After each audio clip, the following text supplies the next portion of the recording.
Thank you. चलिए, so we are going to discuss ANOVA. So I will fix the heading on the board, that is ANOVA. ANOVA को इसलिए समझना पढ़ना जरूरी हो जाता है because ये एक ऐसा टॉपिक है जो कि पैरामीट्रिक हाइपोथेसिस टेस्टिंग में यूज किया जाता है and it have basically a design, एक पर्टिकुलर टाइप का एक रिसर्च डिजाइन भी होता है। तो हम लोग एनोवा को रिसर्च डिजाइन में समझते हैं। एनोवा को के साथ में और भी तमाम रिसर्च डिजाइंस होते हैं, जैसे एमकेनोवा, मैनकेनोवा, एनकोवा, बहुत सारे। पढ़ा हुआ मैंने भी इन सब के बारे में, थोड़ा सा और क्लियर हो जाएगा, राइट? आगे प्रोसीड कर लेते हैं ना जयप्रकाश। सो एनोवा का फुल फॉर्म क्या है? Analysis of variance. Full form clear? Then this concept was first given by R A Fisher. इस कॉन्सेप्ट को आर ए फिशर नाम के साइकोलॉजिस्ट ने सबसे पहले दिया था। This concept was given by R A Fisher. R A Fisher was not a psychologist. R A Fisher कोई साइकोलॉजिस्ट तो नहीं थे। आर ए फिशर एक कृषि मनोवैज्ञानिक थे। R A Fisher was basically experts of R A Fisher was basically expert of agriculture, और वो एग्रीकल्चरल फील्ड में काम करने वाले पर्सन थे, और एग्रीकल्चरल फील्ड के अंदर ही उन्होंने सबसे पहले एनोवा की स्टडी करी। एक्चुअली उन्होंने किया क्या था, उन्होंने ऐसे अलग अलग फील्ड ले ली सपोज, और एक फील्ड के अंदर उन्होंने उसका नाम ए रख दिया, और दूसरे फील्ड का नाम उन्होंने A2 रख दिया, और तीसरी फील्ड का नाम उन्होंने A3 रख दिया, और तीनों ही फील्ड में उन्होंने क्रॉपिंग कराई, और तीनों फील्ड में क्रॉपिंग को प्रोड्यूस किया। और प्रोड्यूस करने के बाद सपोज इसमें फर्स्ट ईयर में मान लो वो प्रोडक्शन 1995 में उन्होंने निकाला होगा, जो भी सपोज वो 3 टन निकाला, 2 टन निकाला। अगली बार उन्होंने 1996 में इसका कुछ भी प्रोडक्शन हो सकता है, 4 टन निकाला हो सकता है अगली बार ये 2 टन निकाला, 3 टन हो, फिर 5 हो, फिर 2 हो, फिर 3 हो। इस तरह के डेटा उन्होंने प्रोड्यूस कर लिया एक फील्ड के अंदर। और फिर उसके बाद इसी तरह से उन्होंने दूसरे ईयर में भी उन्होंने कुछ चीज़ों को प्रोड्यूस कर दिया, और जैसे इधर 5 टन हो गया, 15 टन हो गया, 5 टन के बाद में suppose 4 ton, 2 ton, 3 ton, 5 ton, 4 like that. Then इसी तरह से यहाँ पर भी है 2 ton, 3 ton, 4 ton, 5 ton, 3 ton, 4 like that. Getting? तो इस तरह से उन्होंने फील्ड को ऐसे प्रोडक्शंस को डिनोट कर दिया। अब इस फील्ड के प्रोडक्शंस का इस बेसिकली वो देखना चाहते थे कि एक फील्ड के कंपेयर में दूसरी फील्ड का क्या वेरिएबल्स मीन्स वेरिएंस मतलब होता है डिफरेंसेस। सिंपल भाषा में क्या बोलते हैं, कितना डिफरेंसेस आता है। तो उन्होंने पहले फील्ड को कंपेयर किया दूसरी फील्ड के साथ में, और दूसरी फील्ड को कंपेयर किया तीसरे के साथ में। Got it? और उसके डिफरेंसेस को उन्होंने निकालने की कोशिश करी। जब इस तरह के डिफरेंसेस उन्होंने निकाला, उसी का नाम रख दिया उन्होंने between. So basically yes, between यहां पर इन्होंने निकाला। और बिटवीन निकालने, क्योंकि इसमें बहुत सारा निकाला और बहुत समय का निकाला, तो उसको, और आप जानते हैं सम ऑफ स्क्वायर अगर किसी को कह दिया जाता है, उसी को स्टैंडर्ड वैल्यू कहा जाता है, राइट? अगर किसी के स्क्वायर का सम निकाल मतलब स्टैंडर्ड वैल्यू हो गया। स्टैंडर्ड वैल्यूज को कैलकुलेट करने के लिए उन्होंने एक कॉन्सेप्ट लाया, sum of square of between. Between के लिए sum of square of between का कॉन्सेप्ट उन्होंने लाया। अब इसको शॉर्टकट में बोलते हैं SSB, बी को छोटा बोलते हैं, SSB बना दिया। गेटिंग। और फिर उसके बाद क्योंकि उन्होंने इस तरह से भी उन्होंने कैलकुलेशंस करना शुरू कर दिया, सो उसी को उन्होंने नाम रख दिया विद इन। मीन्स पहले ईयर से दूसरे ईयर के में कितना डिफरेंसेस आया, उस डिफरेंसेस को उन्होंने एनालिसिस करने की कोशिश करी। सो उसका उन्होंने नाम रखा sum of square of within, within, उसी को हम लोग बोलते हैं SSW। SSW का मतलब हो गया सम ऑफ। अब जब उन्होंने इसको कंपेयर कर डाला, इसी का उन्होंने नाम रख दिया दैट इज, इसी को उन्होंने नाम रख दिया that is F ratio. F ratio means होता है दैट F रेशियो मीन्स होता है कि दैट उन्होंने यहां से क्या निकालना शुरू किया, F ratio, that is F ratio. अब F रेशियो को उन्होंने कैलकुलेट करने का सिंपल सा कॉन्सेप्ट बना दिया, इसी को SSB अपॉन SSW से डिवाइड कर दिया। इसी से निकल आया टोटल एक्चुअल डिफरेंसेस कितना आएगा, किस रेशियो में वेरिएशंस निकल के आ रहा। तो एक वेरिएशंस रेशियो कैलकुलेट करने की कोशिश करी उन्होंने।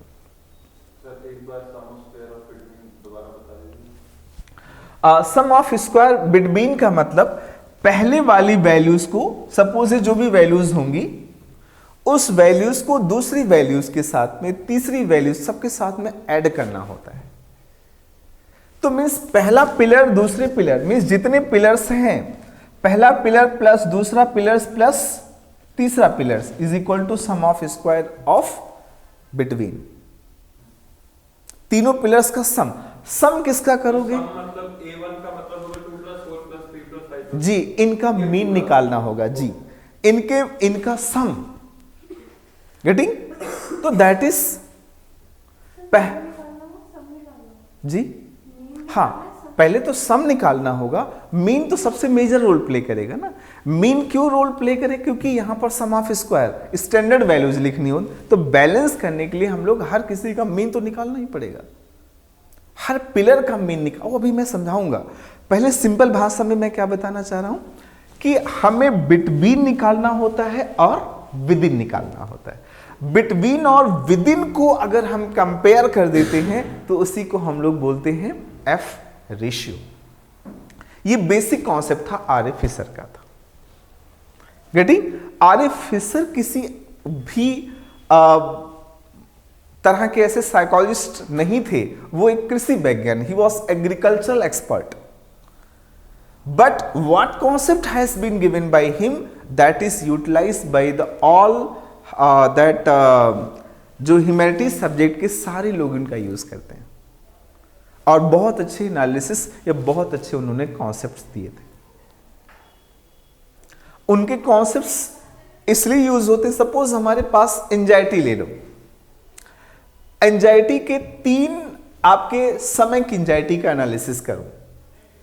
मॉर्निंग में एंजाइटी का लेवल्स, आफ्टरनून में एंजाइटी का लेवल्स एंड इवनिंग की एंजाइटी का लेवल्स, और देखो इसमें टोटल कितना डिफरेंसेस आ रहा, वेरिएंस आ रहा, डिस्पर्जन आ रहा। इसमें कर सकते कि नहीं कर सकते, मॉर्निंग का इवनिंग के कितना साथ में वेरिएट हो रहा है, डिफरेंसेस आ रहे हैं, उसी को हम लोग बोल सकते हैं दैट इज। ऐसे हम लर्निंग का ले लें, हो सकता है लेक्चर मेथड से मैं सिखाऊं, डिमॉन्स्ट्रेशन मेथड से बताऊं, को इक्वल लर्निंग मेथड से सिखाऊं, जैसे कल हम लोगों ने को इक्वल लर्निंग मेथड यूज कर लिया, दैट वाज बेस्ट। सो उसमें से किसमें से कितना आप लर्न कर रहे हो वो हमें यहां डेटा रिकॉर्ड करेंगे, और फिर उस डेटा का एक डेविएशन चेक करेंगे, यानी उसमें चेंजेस कितना हो रहा वो हम लोग का एनालिसिस करेंगे। हल्की पॉइंट समझ में आ गए। और इसको चेक करने के लिए क्या जरूरत पड़ेगी, sum of square of between और sum of square of within. Clear हुआ। और इसी को हम लोग क्या बोलते हैं, एफ रेशियो। क्या लिखा हुआ है, एफ राशन लिखा हुआ है, एफ रेशियो राइट। हम लोग क्या बोलते हैं इसी को, एफ रेशियो। हाँ सर हमें कैसे पता चलेगा कि कौन से और या किस टाइप की रिसर्च के लिए कौन सा मेथड ज़्यादा सूटेबल रहेगा? आपको ये सब रिसर्च करने के लिए यूपीएससी में जरूरत ही नहीं। नहीं पर फिर भी कौन सा मेथड ज़्यादा सूटेबल पड़ेगा? हाँ देखो, जैसे आप मान लो ह्यूमन बिहेवियर के ऊपर स्टडी कर रहे हो। ह्यूमन बिहेवियर में कई डायमेंशंस जो हमें साइकोलॉजी में सिखाए जाते हैं। One is learning, memory, thinking, problem solving, concepts, different different are there. अब आपको किस टॉपिक पर रिसर्च करना पहले तो डिपेंड करता है। जैसे इमेजिन करो कोई डिसऑर्डर्स की स्टडी करना है, तो डिसऑर्डर की study x post facto method से ज़्यादा अच्छी होती है। क्यों? क्योंकि डिसऑर्डर्स किसी में बनाओगे, हो सकता है उसको नॉर्मल ना कर पाओ फिर।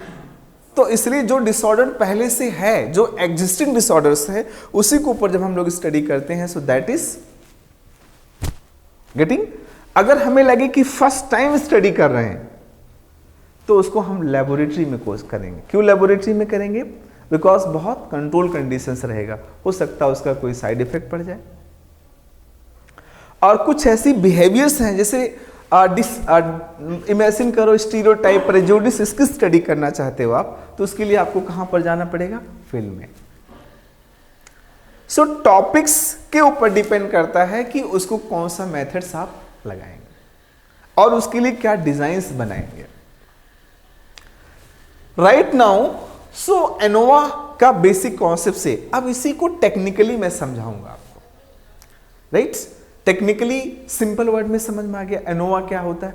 ANOVA means analysis of variance in which researcher want to study that differences और डेविएशंस अमंग द वेरिएबल्स। तो वेरिएबल्स के बीच के डिफरेंसेस या अमंग बिटवीन किसी भी फॉर्म में वो वेरिएशंस को समझना चाहता है। So that is ANOVA. हाँ, अब आप लिखेंगे एनालिसिस ऑफ वेरिएंस, एनोवा लिखेंगे। ANOVA ANOVA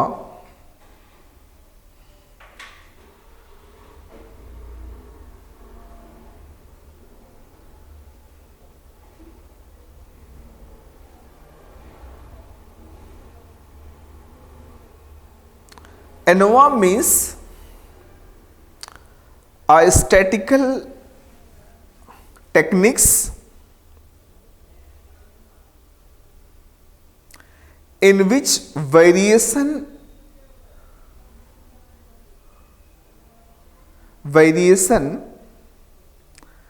in the set of observation is divided into distinct components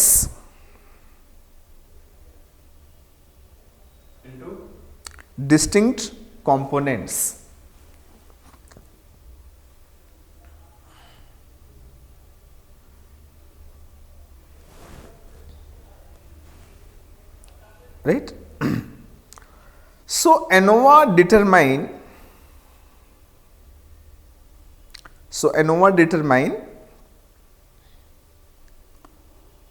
significant differences between two or more categorical groups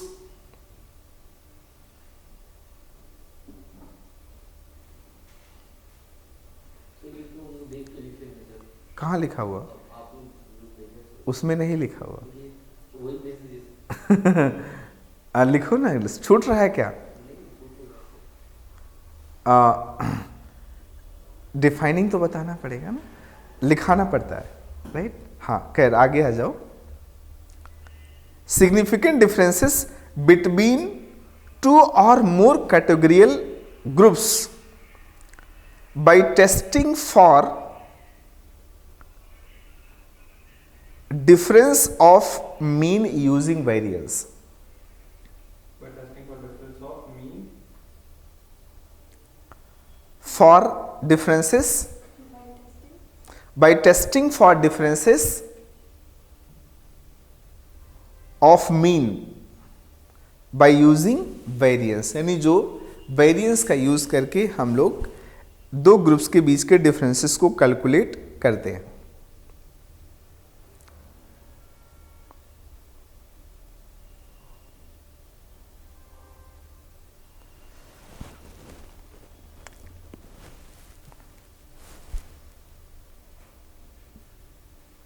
getting clear हुआ ना?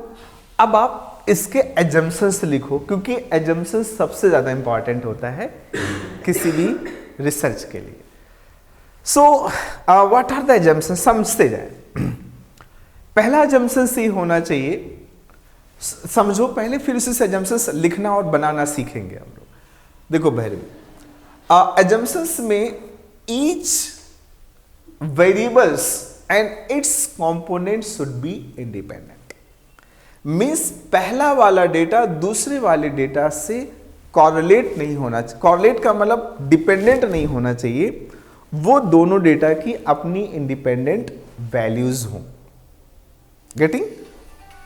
हाँ, that should have at least independent values. This data should have at least independent values. पहला point समझ में आया आपको। और दूसरा है कि जो इनके बीच में डिस्ट्रीब्यूशंस होना चाहिए वो कैसा होना चाहिए? Homogeneous. Distribution should be homogeneous. Homogeneous means एक जैसा। यहां आपने एग्रीकल्चर फील्ड का डेटा लिया और यहां किसी और चीज का डेटा ले लिया, यहां चॉकलेट खाने का डेटा ले लिया, तो इसका हम लोग कॉरलेशन, इसका हम लोग कभी भी एनालिसिस नहीं कर सकते। जैसे मैंने डिप्रेशन मॉर्निंग का लिया, डिप्रेशन इवनिंग का लिया, डिप्रेशन आफ्टरनून का, ये हो सकता है क्योंकि तीनों डेटा क्या है?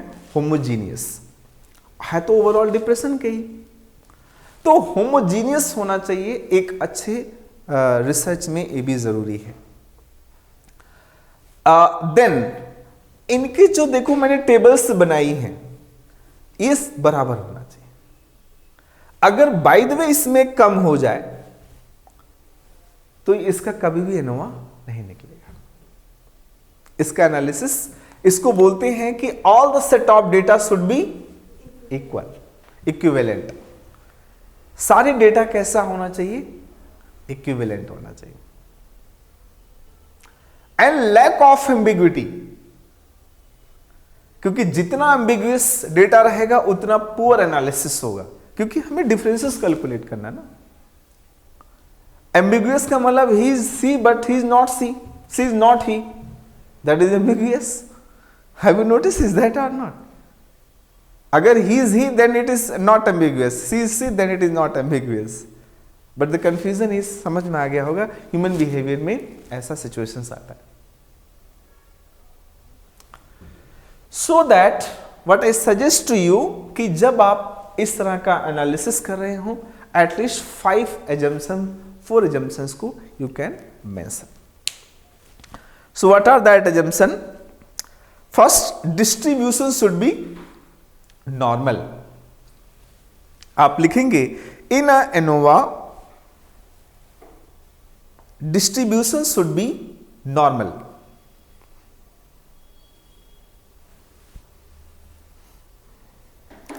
And population variance, second, population variance must be equal. Homogeneity. Population variance must be homogeneous. Homogeneity.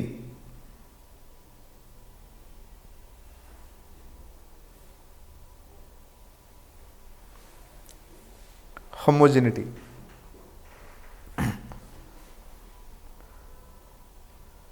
In an ANOVA can be conducted if there is no relationship between subject.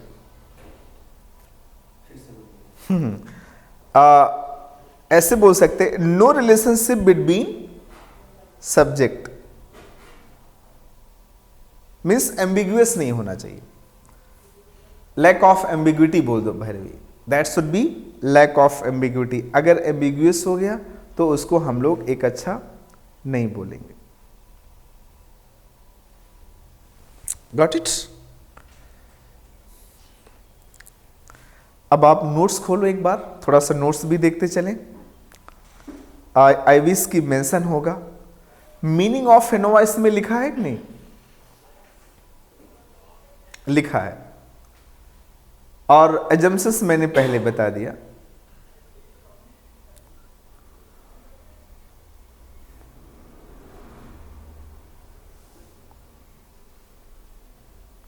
Right, आगे assumptions इसमें लिखा है कहीं पर, देखो notes में है, steps mention है। हाँ लिखा है बेटे। एजम्पशंस थोड़ा सा वेग लिखा हुआ, लास्ट में देखो पेज नंबर 89 के नीचे 90 पर लिखा है ना, लिखा हुआ ना, लेकिन उतना क्लियर नहीं लिखा। आई विश हमने क्लास में क्लियर लिख लिया हुआ, राइट, और समझ में भी आ गया। Can be proceed. वो थोड़ा सा एम्बिगुअस है, आप उसको देखेंगे जैसे ऑब्जर्वेशन टेक्निकल है, बट इसमें भी लिखा कि access of homogeneity and simple differences and this is no significant difference of the means of variance, that वो स्टूपिड पॉइंट। अब अगला लिख लेंगे characteristics of ANOVA. Characteristics of ANOVA,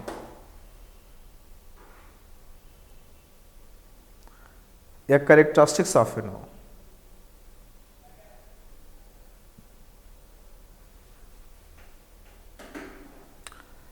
पहला कैरेक्टरिस्टिक्स क्या है जो मैंने बताया, द वेरिएंस। अच्छा ये नोट्स में लिखा है तो मुझे नहीं लगता कि इसको अलग से बताना चाहिए, है ना, रीडिंग कर लो और नोट डाउन कर लेना। मैं आपको पूरा चांस दूंगा लिखने का और देखूंगा कौन जल्दी नोट कर लेता है, ये भी तो पता चलना चाहिए स्पीड आपकी।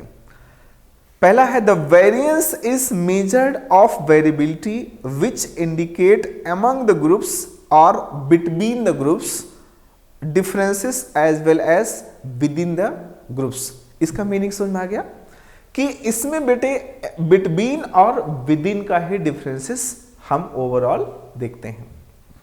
Second point, the variance is always in plus sign.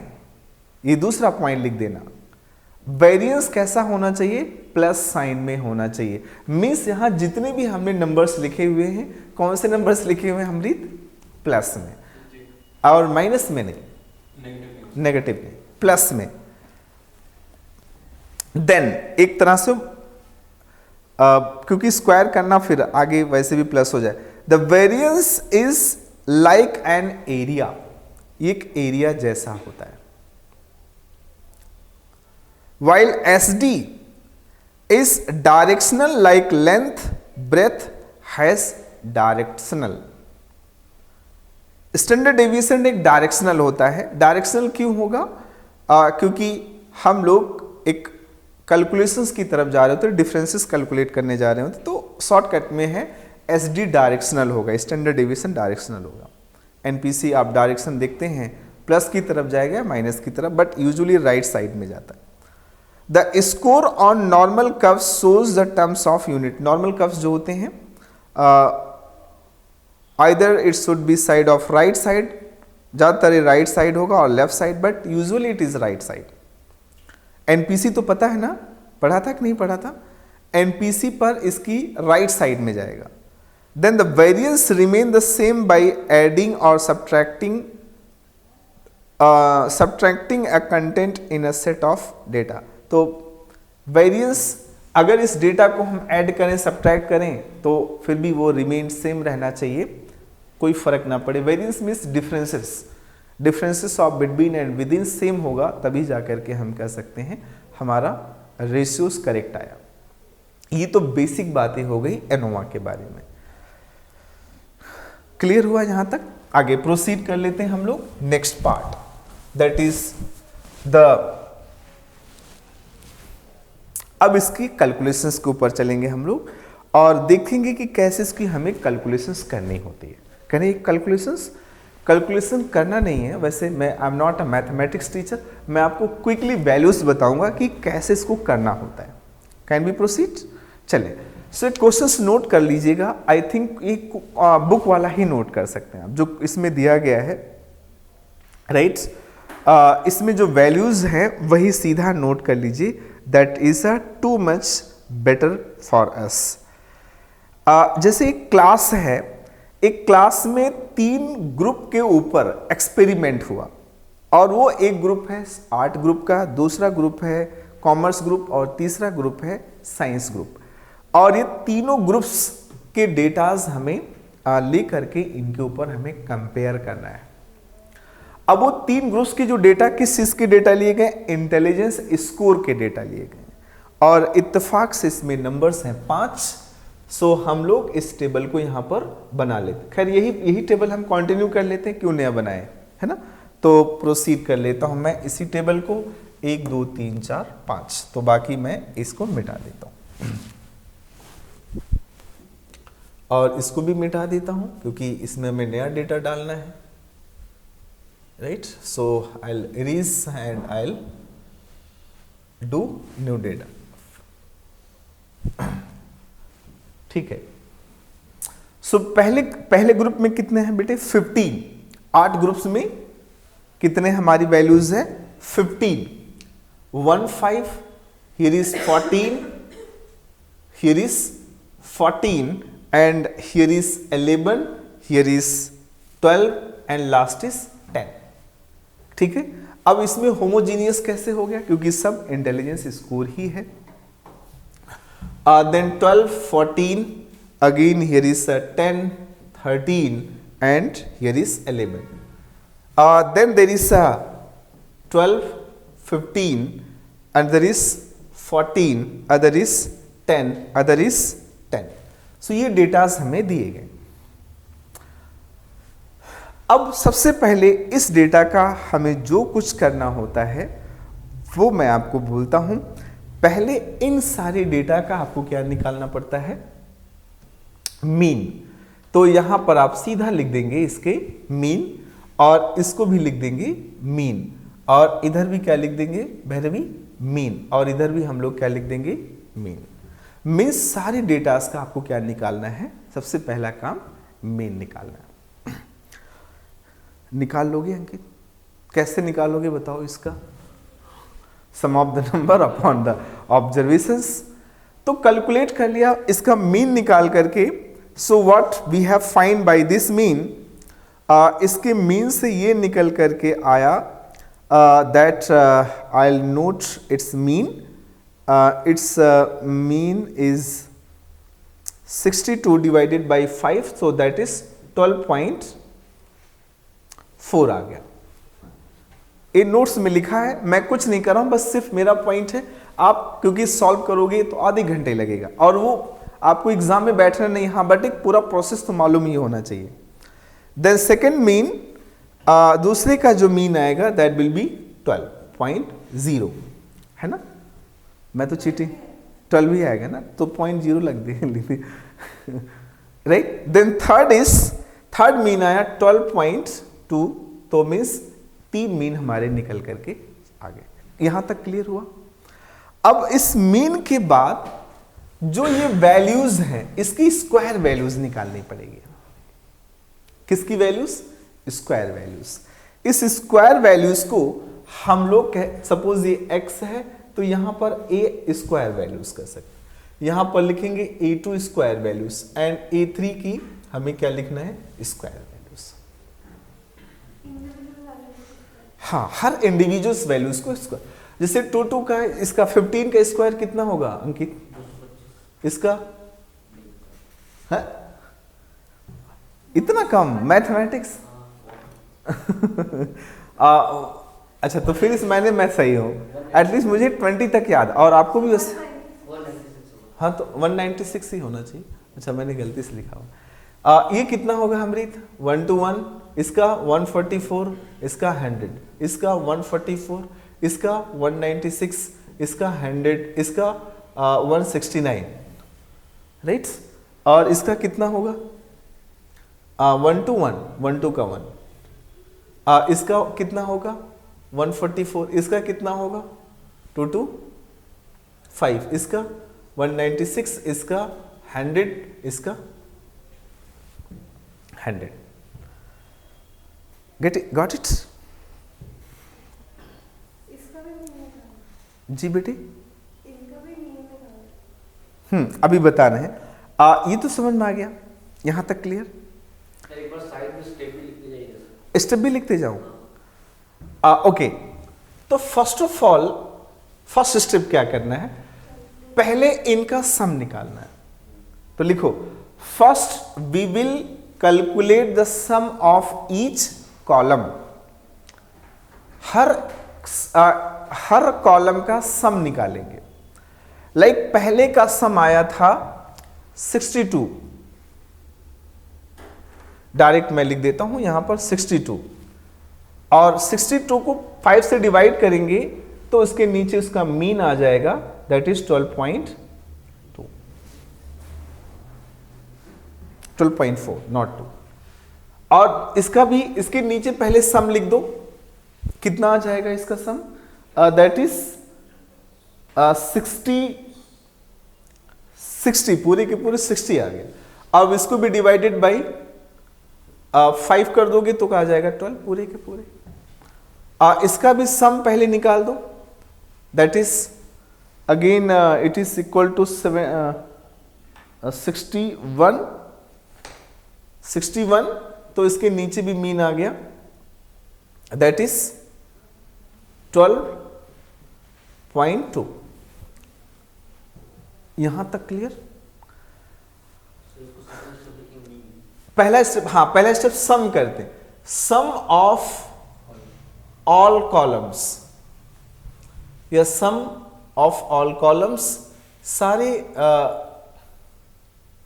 Some of all column की जगह पे find the sum of all column, find the sum of all column. सारे कॉलम का आप क्या निकालोगे, sum. Then mean of all columns, mean of all columns. सारे column का आप क्या निकालोगे, मीन। थर्ड इज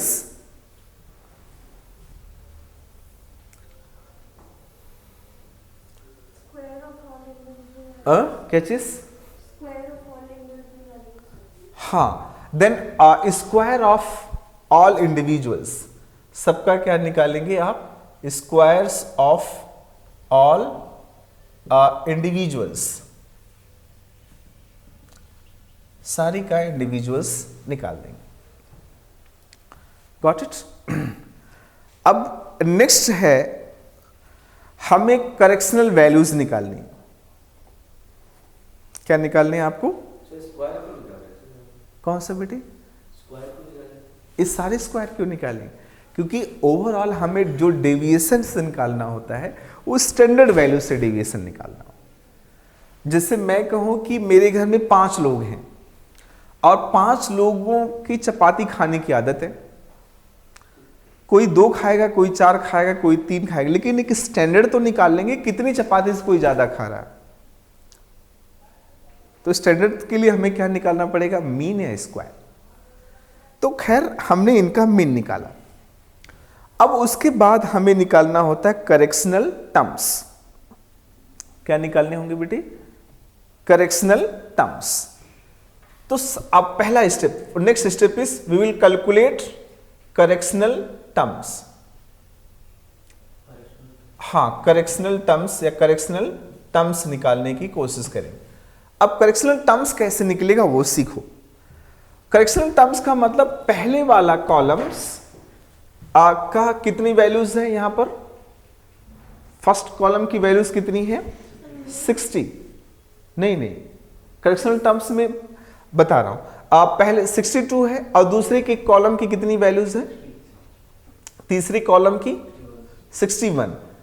इन सब का क्या करना है आपको, स्क्वायर, और फिर डिवाइडेड बाई पहले वाले कॉलम में कितने नंबर हैं भैरवी, और दूसरे कॉलम में कितनी वैल्यूज हैं, 5, तीसरे कॉलम में भी 5। So this is called correctional terms. इसको शॉर्टकट में आप लिखेंगे CX। क्या बोलते हैं इसको, CX।